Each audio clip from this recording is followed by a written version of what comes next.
हम गंगा के तट के ऊपर, गंगा के घाटों के ऊपर किसी तरह की गंदगी, किसी तरह की पॉलीथीन या गंगा में ऐसी चीज़ नहीं बहाए जिससे गंगा माँ प्रदूषित हो।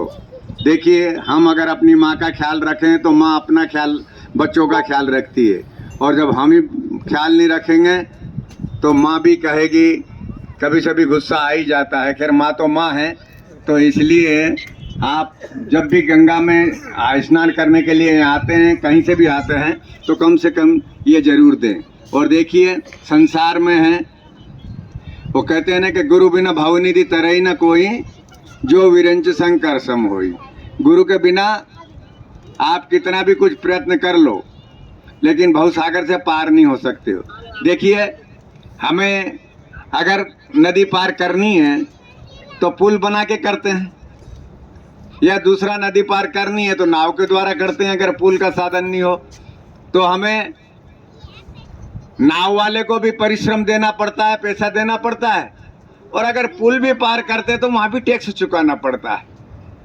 तो गुरु भी एक ऐसी चीज़ है, हम जब धारण करते हैं तो उसे वो नहीं है, आजकल के गुरु वाली बात नहीं है कि हरे चीज धन शोक न हरे ते गुरु घोर नरक पड़े। खाली गुरु की नज़र चेलों की संपत्ति के ऊपर हो, वो गुरु नहीं हो सकता, वो कभी गुरु बनने लायक नहीं है। अगर गुरु बनने लायक है तो उन शिष्यों की जो बुराइयां हैं, जिनमें कोई व्यसन है, कोई वेब है, अगर वो गुरु उन लोगों का व्यसन और अगर वेब छुड़ा देता है तो यूँ समझ लो कि उसकी सच्ची दक्षिणा प्राप्त हो गई, सच्चा मेहनताना प्राप्त हो गया। वही गुरु शिष्य वास्तविक है। मैं आप लोगों को पुनः गंगा तट के ऊपर जहाँ से भी आए हो, आप लोगों को बधाई देता हूँ कि आप लोग जो नील धारा, ये जो सामने है इसे नील पर्वत बोलते हैं, इधर पीछे इसे बिलो पर्वत बोलते हैं, तो इसका नाम इसीलिए नील धारा है। और ये जब से भागीरथ जी तपस्या करके यहाँ लाए हुए हैं, तब से कभी भी इस गंगा का जल नहीं खत्म नहीं हुआ है। आपको हर की पौड़ी तो जाते हो तो वहाँ तो बंद कर दिया जाता, नहर कर दिया जाता, लोगों की मान्यता चली आए, इसलिए वो बात अलग है। लेकिन यह अविरल और निरंतर इसी तरह से बहती रहती है, तो यहाँ जल भी बड़ा शुद्ध होता है। आप हर ऋषिकेश, लक्ष्मण झूला, इससे भी आगे तक जाएंगे तो इस धारा के अंदर आपको कहीं गंदे नाले नहीं मिलेंगे, कहीं सीवर नहीं मिलेगा, कोई इस तरह की प्रकार वो नहीं मिलेगी।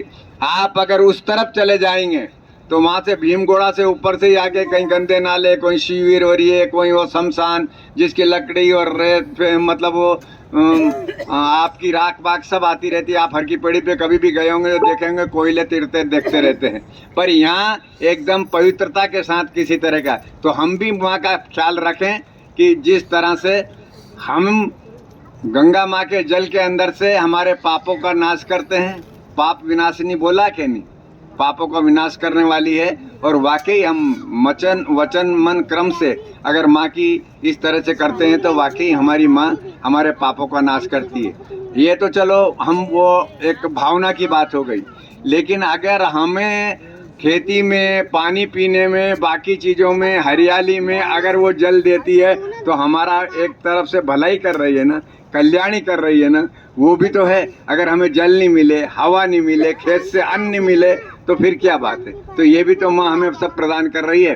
तो इसलिए हमें अपनी माँओं का, जिस तरह से जगत में माँ और पिता के बराबर कोई देवता नहीं है।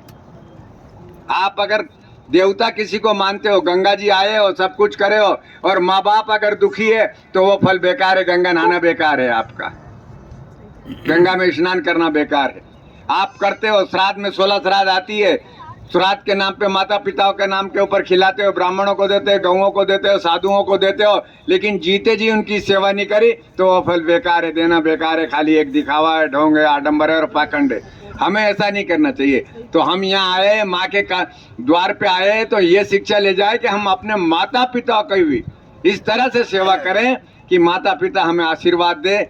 और प्रत्यक्ष देवता है, माता और पिता है ना, प्रत्यक्ष देवता है। अगर उनका आशीर्वाद आपने प्राप्त कर लिया तो जीवन में कोई कमी नहीं आएगी, कोई किसी तरह के काम नहीं आए। और उन बेटी